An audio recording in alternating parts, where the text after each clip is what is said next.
Welcome to the Salmon Runs YouTube. Enjoy the video. You start by confirming compatibility, socket type, physical clearance, and that your PSU can supply required wattage.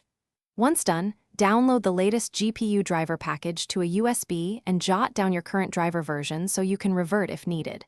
Power down, unplug, and attach an anti-static wrist strap. This protects components.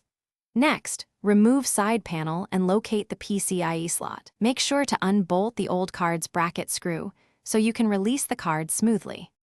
You'll now remove the old card. Depress the PCIe latch and pull the card straight out while supporting its weight. Avoid twisting. Once out, inspect the slot for dust and clean with compressed air. Align the new graphics card with the slot and press firmly and evenly until you hear the latch click. This ensures proper electrical contact. Make sure the rear bracket sits flush, then fasten the screws. Finally, attach any 6 or 8-pin PCIe power connectors firmly. Loose cables cause instability. You're almost done. Boot the system and install the GPU drivers you saved earlier, choosing the Clean Install option when present to remove legacy files and avoid conflicts.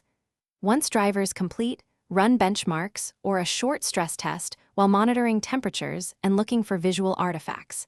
This verifies proper seating and cooling.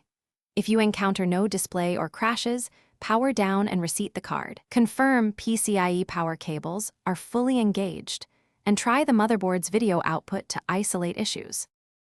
Thanks for watching. Consider subscribing if we helped you.